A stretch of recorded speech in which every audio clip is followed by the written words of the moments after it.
একটা মানুষ যদি তোমার স্কুলে থাকে, তোমার কলেজে থাকে, তোমার লাইফে থাকে, তোমার গার্লফ্রেন্ড বলো, বয়ফ্রেন্ড বলো, তুমি তাদেরকে কাট আউট করে দিতে পারো, ঠিক আছে, একটা টাইমের পরে। কিন্তু তুমি যদি তোমার ফ্যামিলির মধ্যেই যদি এরকম কেউ থাকে যে টক্সিক, তাহলে তুমি তাকে কিভাবে করে দেবে? কারণ তোমার ফ্যামিলিকে কোনোদিন বাদ দেওয়া যায় না। Welcome back to my channel, guys. I'm so glad to have you. Thank you so much for watching this video. This is me, Tuhina Niranjan Das, and that is healing, that is light. Hashtag Tuni Light. Welcome back to my channel, guys. আমি আজকের যে টপিকটা নিয়ে কথা বলবো সেটা তোমরা thumbnail দেখে বুঝে গেছো। তো এই টপিকটায় আমি ডিটেলসে সবকিছু ডিটেলসে বলবো, পর পর পর পর। তো স্কিপ না করে দেখতে থাকো। আর 5 signs you are raised by your toxic parents. In real life it's easy যে তোমার লাইফে যদি কোনো টক্সিক ফ্রেন্ড থাকে বা টক্সিক টিচার থাকে, টক্সিক বয়ফ্রেন্ড থাকে, টক্সিক গার্লফ্রেন্ড থাকে, তুমি ইজিলি ভাবে কাট আউট করতে পারো। কিন্তু যদি তোমার নিজের বাবা মাই টক্সিক হয়, তুমি সেখানে কি করবে? অনেক ভিডিও আছে যেগুলো তোমাকে বলবে তুমি কিভাবে কাট আউট করতে পারবে টক্সিক পিপলদেরকে, কিন্তু অনেক কম ভিডিও আছে যে তুমি কিভাবে কাট আউট করতে পারবে তোমার টক্সিক পেরেন্টসদেরকে। আমি বুঝতে পারছি তোমার ব্যথাটা। তোমরা বলবে যে ভাই বাবা মা কোনোদিন খারাপ চায় না, এই চাই না, তাই চাই না, ওই চাই না। সবাই সমান হয় না, সবাই সমান হয় না। 5 signs that you are raised by your toxic parents. একটা বাচ্চা যখন বড় হয় না, তখন সেই বাচ্চাটার মধ্যে সেলফ ডাউট, তাকে বোঝানো যে ভাই তুই কিচ্ছু না, তোর প্রত্যেকটা মিস্টেক, ভাই একটা কাপ ভেঙেছে, একটা কাপ, যদি কোনো বাচ্চা একটা কাপ ভাঙে তো এটা তাকে লাইক তাকে চিৎকার চেঁচামেচি করে, হ্যাঁ তোর ধ্যান কোথায়, তোর এই কোথায়, তোর দ্বারাই কিচ্ছু হবে না, তুই এই সব, এই ছেলে মেয়েকে দেখ এই পড়া করেছে, ওই ছেলে মেয়েকে দেখ ওই পড়া করেছে, এই সেই হেনা তেনা, ভাই করতে থাকে বাবা মারা। কিন্তু ব্যাপারটা এটা নয়, তার সেলফ ওয়ার্থটাকে এতটা লো করে দেয়।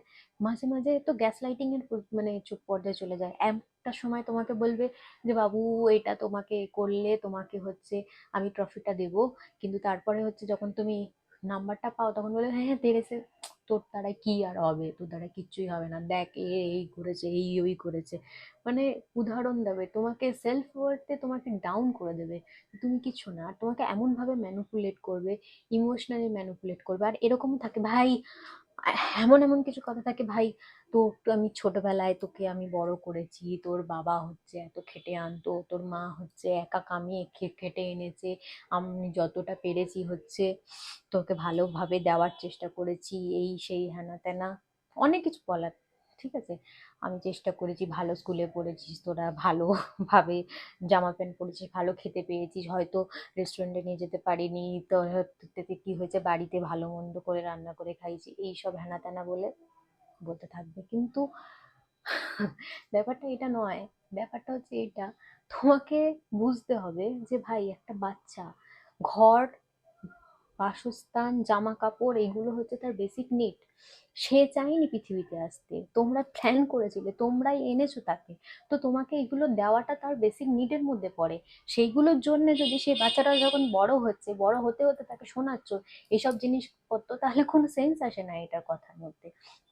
একটা বাচ্চা কোনোদিনই বলবে না যে ভাই, মানে পেটের ভিতর থেকে জন্মানোর পর থেকে সে তার নিজের ডাইপার চেঞ্জ করতে পারবে না।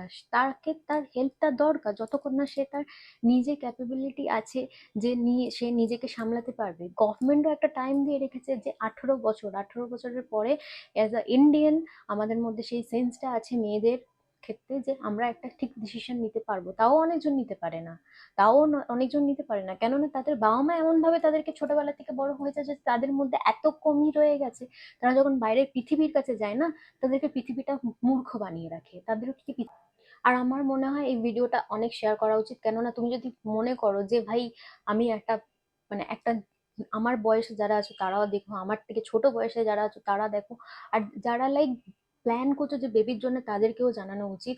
আর আমার মনে হয় যারা এক্স্যাক্টলি আছো, প্যারেন্টস আছো যারা, তারা নিউলি, মানে কি বলবো, ডেলিভার করতে যাচ্ছ বেবিদেরকে, তাদের মানে ইকোনমিক্যালি দিক থেকে স্টেবল সবাই দেখে, ঠিক আছে, ফ্যামিলির দিক থেকে কতটা স্টেবল, জব দিক থেকে কতটা স্টেবল, সবাই দেখে, ঠিক আছে, একটা বাচ্চা প্ল্যানিং করার সময়। কিন্তু ইন ইন্ডিয়ান কেসে মেন্টালি দিক থেকে কেন দেখে না?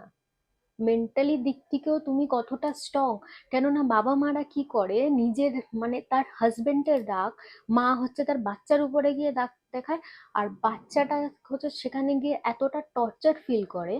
আর বাবা কি করে, লাইক সে কাজকর্ম করে টাকা কামিয়ে এনেছে বলে সেই বাচ্চাটাকে ক্রমশ বলতে থাকে, ভাই আমি তোর এতে এত কিছু করেছি, এই করেছি তাই করেছি, এই স্যাক্রিফাইস ওই sacrifice. First of all first of all ওই বাচ্চাটা চাইনি পৃথিবীতে আসতে, তোমরা প্ল্যান করে এনেছিলে। তো তোমাকে সেই জিনিসটা দিতে হবে যতক্ষণ না সে স্টেবল হয়ে যায়, যতক্ষণ না সেই বাচ্চাটা নিজে কিছু না করছে ততক্ষণ তোমাকে সেইগুলো দিতে হবে। আর এটা একটা মানুষের বেসিক নিড। আমি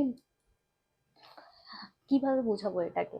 example of toxic parenting behaviour, first one, constant criticism. তোমাকে কনস্ট্যান্টলি তোমাকে ফিল করাবে যে তুমি যতই করে নাও, যতই ভালো গ্রেড আনো, যতই ভালো কাজ করে নাও, যতই যে তুমি এই জিনিসটা করবে, আমি হয় আমার বাবা মা কষ্ট পাবে না, but you are never be good enough, you will be never be good enough. Second one, controlling and manipulating. তোমাকে এমন ভাবে কন্ট্রোল করবে তারা, তোমার সব কটা অ্যাকশনে কন্ট্রোল করতে চাইবে, খাওয়ার থেকে, ওঠার থেকে, বসার থেকে, স্কুলিং থেকে, এই থেকে তাই থেকে সবকিছু। তোমাকে ইমোশনালি ব্ল্যাকমেল করবে, ল্যাক অফ ইমোশনাল সাপোর্ট। তুমি যখন আপসেট হয়ে থাকবে তোমাকে বলবে যে স্টপ বিং ড্রামাটিক, তুমি একেবারেই নাটক করছো। বাউন্ডারিজ, তোমার প্রাইভেট প্লেসে এসে চেক করা, তোমার ব্যাংক অ্যাকাউন্ট, তুমি কত টাকা কামিয়েছো, কত টাকা এসছে, তোমার ডায়েরি চেক করা, তুমি কি করছো, তোমার ফোনের এসএমএস চেক করা।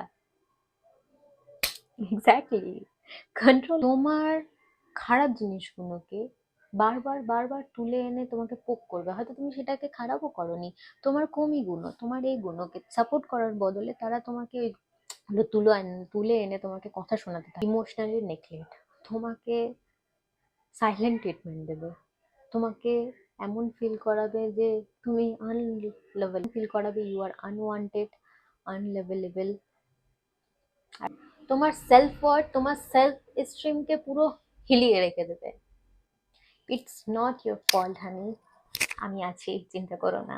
দেখো তাদের বিহেভিয়ার এরকম হচ্ছে মানে তুমি এই রিজন গুলো একদমই ভাববে না, তোমাকে এটা পেনটাকে ক্যারি করে নিয়ে যাওয়ার কোনো দরকার নেই। দেখো আউটসাইড যদি এগুলো ফ্যামিলি মেম্বার ছাড়া অন্য কেউ থাকে না, তুমি তাদেরকে ব্লক করে দিতে পারো এখান থেকে ওখান থেকে, নিজেকে নেগেটিভ অ্যারাউন্ড পিপলের মধ্যে থেকে বা টক্সিক এনভায়রনমেন্টের মধ্যে থেকে নিজেকে ট্রমা দেওয়া বা সে বদলে যাবে, এই হয়ে যাবে, কেউ কোনোদিন বদলায় না। যদি তুমি এরকম কোনো গার্লফ্রেন্ড বা বয়ফ্রেন্ডের সাথে থেকে যাচ্ছ, কেউ কোনোদিন বদলাবে না, তোমার আরো নিজের এনার্জি ড্রেন হবে, সোক করে তোমার পুরো এনার্জি খেয়ে নেবে। ঠিক আছে, তো ইটস বেটার টক্সিক পার্সনদেরকে কাট আউট করে বের করে দাও। কিন্তু এটা ইজি, তোমার স্কুলে যদি এটা হয় তুমি তোমার টিচারের সাথে সাইলেন্স থেকে ইগনোর মেরে তুমি স্কুল শেষ করে বেরিয়ে যেতে পারো। কলেজে যদি হয় তুমি সেই পার্সনটাকে ইগনোর করতে পারো বা লাইক যেটুকুনি যা আছে সেটুকুনি করার মধ্যে আটকাতে পারো না। হসপিটালে, সরি, ওয়ার্কিং প্লেসে যদি এরকম কোনো কিছু হয়, you just keep calm and be quiet. কেননা তুমি যখন তাদেরকে সেই পাওয়ারটা দেবে তারা ট্রিগার হবে, তারা তোমাকে আরো বেশি করে লাইক পোক করবে। আর টক্সিক পিপল যারা না, তারা প্রচন্ড পরিমাণে পোক করে কথা বলে, তোমাকে গায়ে জ্বালা দিবে, এরকম মানে বলে না কাটা ঘায়ে, একটা বাংলায় কথা আছে, কাটা ঘায়ে নুনের ছেটা, এরকম দিয়ে তোমাকে কথাবার্তা বলবে, তোমাকে বোঝানোর চেষ্টা করবে, এই সেই নিজেকে উপরে করে আর কি তোমাকে ছোট করার চেষ্টা করবে। তো তুমি একটা কাজ করতে পারো, তুমি তাদেরকে কোনো অ্যান্সার দিও না। Sometimes no answer is a better answer. আর তুমি যদি ভাবছো যে অফিস, স্কুল, কলেজ, অফিস ছেড়ে, ঠিক আছে এগুলো তো আমি অ্যান্সার দিতে পারলাম, কিন্তু ইন ফ্যামিলি কেসে এটা খুবই ডিফিকাল্ট। কেননা কিছু কিছু ক্ষেত্রে দেখবে, আমি আমার দিক থেকে বলি, আমার এনভায়রনমেন্টটা এরকমই ছিল। আমি যখন ব্যাঙ্গালোর থেকে আসতাম কলকাতায় থাকতে, তখন আমার পক্ষে খুবই ডিফিকাল্ট হয়ে পড়তো যে আমি এখানে এসে থাকবো, কেননা আমি বাড়ি আসতেই চাইতাম না। এটা নয় যে আই লাভ ব্যাঙ্গালোর, আমি কলকাতাকে ভালোবাসতাম, কিন্তু আমি বাড়ি আসতে চাইতাম না, কেননা এতে টক্সিক নেগেটিভিটির মধ্যে আমার থাকতে ভালো লাগতো না। আর আমার মনে হতো যে ভাই, যখন হচ্ছে মানুষে আমি খ্রিস্টান কলেজ স্কুলে পড়েছি, তো ব্যাপারটা হচ্ছে যখন খ্রিস্টানে জানো, যারা যারা আছো, 25th আগে হচ্ছে ছুটি পড়ে যায় ক্রিসমাসে, তো ওইটা লং পিরিয়ড, 1.5 মাসের ছুটি থাকে আমাদের। তো ওই জার্নিটা যখন আমাদের ছুটিতে বাড়ি আসতে হতো না, আমার কাছে সব থেকে টেনশনের মুহূর্ত হতো যে ভাই আমি কিভাবে থাকবো, কিভাবে কি করবো, আমি তো হোস্টেলে বেটার আছি, হোস্টেলে ভালো আছি। তো আমার কাছে এটা একটা স্ক্যারি পার্ট হয়েছিল। আর আমার মনে হয় এরকম কিছু প্যারেন্টস মানে কিছু বাচ্চা আছে যারা হচ্ছে অ্যাভয়েড করে ঘরে থাকাটা। তার থেকে বেটার হচ্ছে, আমি বলবো যে তুমি যদি এখন স্কুল বা কলেজে এতে আছো, ফাইন্ড আ জব। ঠিক আছে, আমি জানি টিউশন হতে পারে, তোমার যদি এক্সট্রা ক্যারিকুলাম অ্যাক্টিভিটিসে তুমি যদি থাকো, dance, walk, drawing and anything, ঠিক আছে, সেগুলোতে উপরে টাইম দাও। যতটা পারবে বাড়িতে কম থাকার চেষ্টা করো। বাড়িতে যত বেশি থাকবে, কেননা সেই পার্সনগুলো তোমার এনার্জি ড্রেন করবে। আর কিছু কিছু পার্সন থাকবে মনে হবে যে থাপ্পড় মেরে দিই, কিন্তু তুমি মারতে পারবে না, just because they are your family. তা আমি বলবো যে স্কুল স্টুডেন্ট যারা আছো তারা হচ্ছে বেসিক্যালি তোমাদের স্কুল অ্যান্ড পড়াশোনা বাদ দিয়ে যদি কিছু টাইম থাকে, তুমি ভাবছো যে ভাই আমি এই টাইমটা আছে আমি যাবো, আবার মাথা খাবে, এই খাবে, তাই খাবে, রাতে খাওয়া শোয়ার টাইমে যাও, থেকো, চুপচাপ এ করো। যদি তারা বকে বা এ করে, জাস্ট তাদের দিকে তাকাও আর লাইক এরকম বলো, আমি বুঝতে পারছি তোমাদের এই বিহেভিয়ারটা যে করছো, তোমার মধ্যে কি এমন আছে যার জন্য লাইক এই জিনিসগুলো আমার উপরে বের করতে হচ্ছে। আমি থ্যাঙ্কফুল টু গড কি তুমি এগুলো বের করতে পারছো আমার জন্য, আমি তোমাকে সেই শান্তিটা দিতে পারছি। যে সেটা বলে চুপচাপ নিজেকে ক্ষমা করে, তাদেরকে ক্ষমা করে নিজের রুমে যাও, নিজের রুমে গিয়ে ঘুমিয়ে পড়ো। এটা স্কুলে যারা আছো তাদের জন্য বললাম। সেকেন্ড, যারা হচ্ছে ওয়ার্কিং এনভায়রনমেন্টের মধ্যে আছো, তারা অলরেডি ইন্ডিপেন্ডেন্ট। তো অলরেডি ইন্ডিপেন্ডেন্ট, লাইক এটা আমি বলবো না শুধু মেয়েদের জন্য, ছেলে মেয়ে দুজনে যখন তোমরা ইন্ডিপেন্ডেন্ট আছো, দেখো সামটাইমস তোমাকে এটা বিশ্বাস করতে হবে যে তুমি কোনো কিছু চেঞ্জ করতে পারো না, তুমি কোনো কিছু চেঞ্জ করতে পারবে না। একটা টাইমে তোমার এরকম রিলেশনশিপ হয়ে এসে একটা টাইমে গিয়ে হয়তো ঠিক হয়ে যায়, কিন্তু কিছু টাইম, কিছুক্ষণের জন্যে তা মানুষের বিহেভিয়ার চেঞ্জ হতে যদি সে চায় তাহলে করতে পারে, পুরোপুরি করতে পারে না। আর আমার মনে হয় ইন্ডিয়ান প্যারেন্টস যার আমাদের স্বাধীনতার পরে একটা ট্রমার মধ্যে থেকে গেছে, তারা তাদের পরে তাদের ট্রমা সোসাইটি গিয়ে দিয়েছে, ট্রমা তাদেরকে তাদেরকে একটা মাইন্ডসেটে বানিয়ে দিয়েছে ভাই এইভাবে চলতে হবে, এইভাবে করতে হবে, এই করতে হবে। তারা তাদের লাইফের যা ড্রিমস ছিল, গোলস ছিল, তারা ফুলফিল করতে পারেনি। তারা চাইছে তোমার কাছ থেকে ফুলফিল হতে। তো তুমি যতই করো, যে যতই টাকা কামিয়ে আনো, যতই এই করো তাই করো, ইট উইল বি নেভার ইনাফ। তো ইটস বেটার। তো আমি বলবো যে, আমি জানি এটা খারাপ, কিন্তু দেখো আমার মনে হয় যেখানে তোমার মেন্টালি পিস খারাপ হচ্ছে সেখান থেকে বেরিয়ে এসে নিজেকে গ্রো করা, নিজেকে ভালো রাখা তোমারই দায়িত্ব। হয়তো তারা তোমাকে জন্ম দিয়েছে, কিন্তু তুমি যদি মেন্টালি নিজেকে ড্রেনের দিকে নিয়ে যেতে চাইছো, তাহলে কেউ তোমাকে ধরে তুলতে পারবে না, আর তোমার কেরিয়ারে তুমি ফোকাস করতে পারবো না।